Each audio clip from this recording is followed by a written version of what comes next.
L'entraîneur du FC Barcelone, Hansi Flick, a donné des nouvelles encourageantes, confirmant que le jeune défenseur Pau Cubarsí fera partie de l'équipe en déplacement pour le match contre la Real Sociedad dimanche.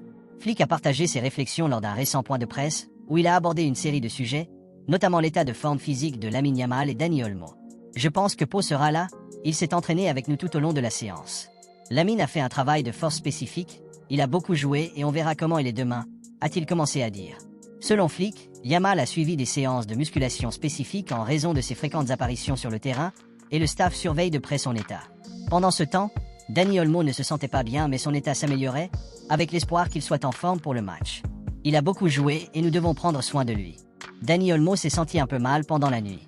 Ce matin, il allait un peu mieux, il le soigne et nous verrons bien, même si je pense qu'il sera prêt demain. Interrogé sur la récente séquence de victoire de Barcelone, Flick a souligné l'objectif de l'équipe de gagner chaque match. Il a exprimé son admiration pour le style de jeu de la Real Sociedad, la décrivant comme une équipe technique et intelligente, ce qui, selon lui, rendra le match particulièrement engageant. Nous voulons gagner tous les matchs. Nous jouons actuellement contre la Real Sociedad et j'aime beaucoup leur façon de jouer. C'est une équipe technique et très intelligente. Ce sera un match intéressant demain. Flick a également évoqué l'importance de laisser reposer ses joueurs, expliquant que même si l'entraînement est essentiel, il est parfois bénéfique de permettre à l'équipe de récupérer et de se détendre, surtout après des matchs intenses. Nous avons parlé avec le staff technique et nous avons vérifié comment les joueurs se comportaient.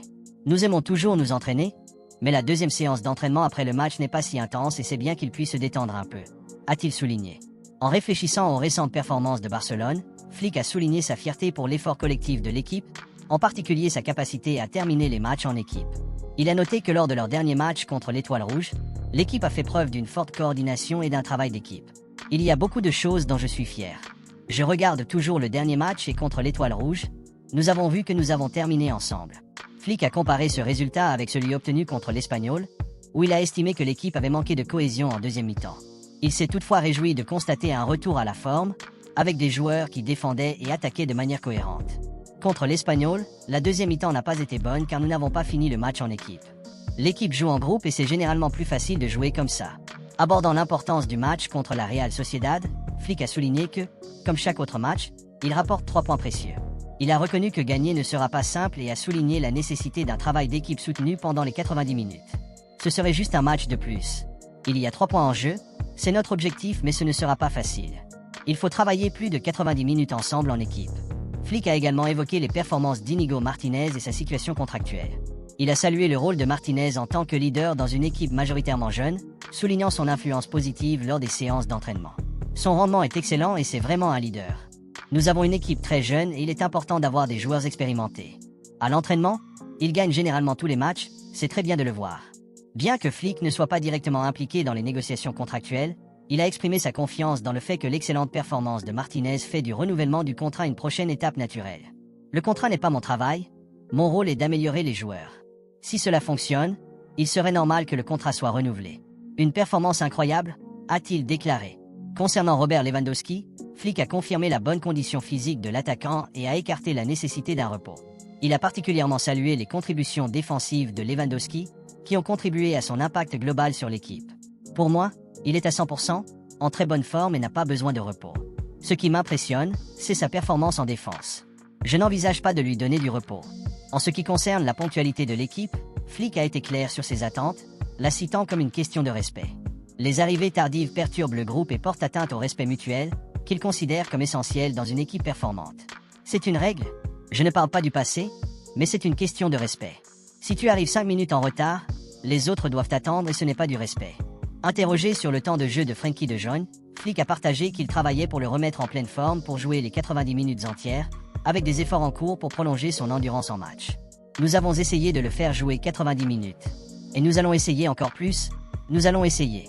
Commentant les remarques de Thierry Henry sur Xavi, Flick a respectueusement reconnu le rôle et l'influence de Xavi, en particulier son souci de donner une chance aux jeunes joueurs. Il n'est pas juste de comparer mon travail avec celui de Xavi. J'ai le plus grand respect pour lui car il était joueur et entraîneur. Flick considère son propre rôle comme une extension de cet héritage, nourrissant les jeunes talents et s'appuyant sur les fondations posées par Xavi. Il a donné sa chance aux jeunes joueurs et il faut lui en donner le mérite. Je continue dans cette voie, a conclu l'entraîneur. Le partenariat entre le FC Barcelone et Nike, son équipementier historique, est plus proche que jamais d'un renouvellement substantiel.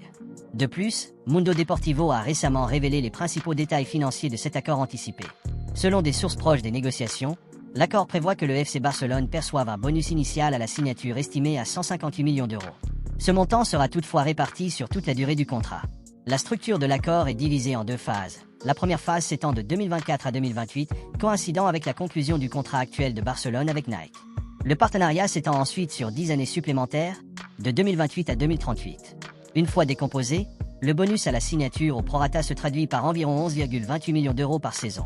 Sur toute la durée de l'accord, Barcelone devrait gagner en moyenne 127 millions d'euros par an, en tenant compte à la fois du paiement annuel fixe et du bonus au prorata. Une fois le contrat finalisé, il devra être ratifié par une assemblée extraordinaire. S'il est approuvé, l'accord pourrait rapporter à Barcelone des revenus totaux de plus de 1,7 milliard d'euros sur 14 ans. En vertu du contrat actuel, Nike verse au FC Barcelone 60 millions d'euros par an, plus divers bonus.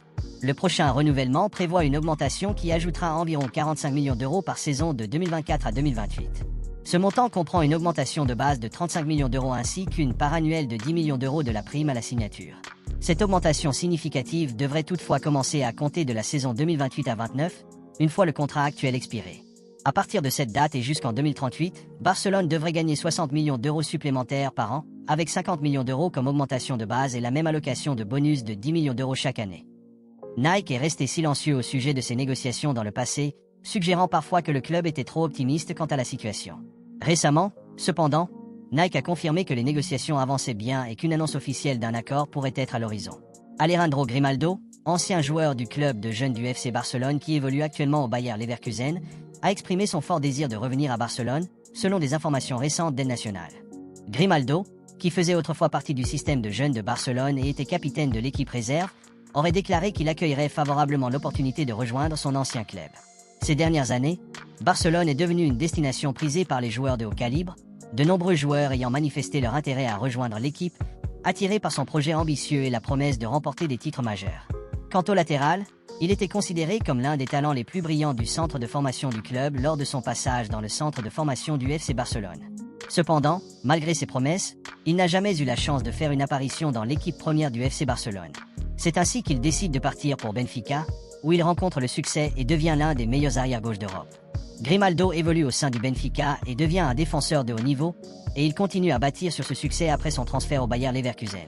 Lors de sa première saison avec le club allemand, il a joué un rôle essentiel dans leur triomphe, les aidant à remporter la Bundesliga et la DFB Pokal, l'équipe n'ayant subi qu'une seule défaite, en finale de la Ligue Europa.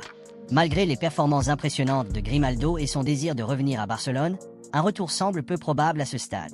Barcelone dispose déjà d'une option solide en la personne d'Alejandro Balde, qui s'est solidement établi comme latéral gauche titulaire, ainsi que de Gérard Martin.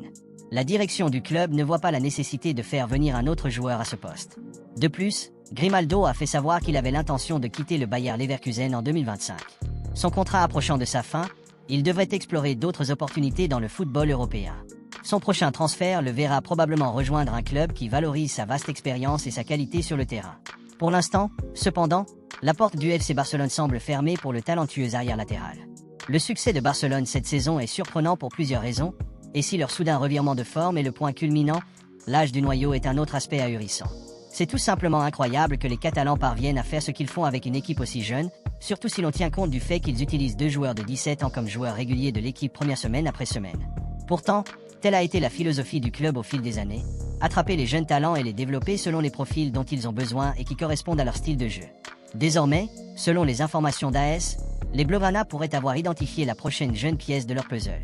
Le média espagnol rapporte que les Catalans ont manifesté leur intérêt pour la paire géorgienne de 16 ans, Saba Karabashvili, qui fait la une des journaux avec le Dynamo Tbilissi. Le latéral gauche a déjà disputé 19 matchs avec le club en Eredivisie Liga cette saison et a enregistré 2 passes décisives au cours de cette période. De plus, il effectue en moyenne plus de 12 actions défensives par match et complète 81% de ses passes. Karabashvili est l'un des jeunes arrière-gauches les plus appréciés du football mondial et dispose de plusieurs facteurs en sa faveur pour l'aider à devenir un joueur de classe mondiale. L'ascension du jeune joueur vers l'élite à un jeune âge n'a été possible que grâce à son immense maturité, sa capacité balle au pied et sa grande compréhension tactique.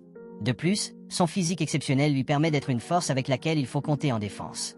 Le Dynamo Tbilissi a récemment ouvert un bureau à Barcelone et serait ouvert à la négociation d'accords avec des géants européens pour vendre leurs talents. Les Blaugrana espèrent recruter le joueur pour leur projet à long terme et peut-être comme remplaçant d'Alejandro Balde. Le Real Madrid et d'autres géants européens sont également dans la course pour sa signature et il reste à voir comment la course se déroulera sur le plan économique. Laisse un like et abonne-toi pour plus d'actualités Barça. Merci à ceux qui s'abonnent, qui likent et commentent quotidiennement. Merci pour la force.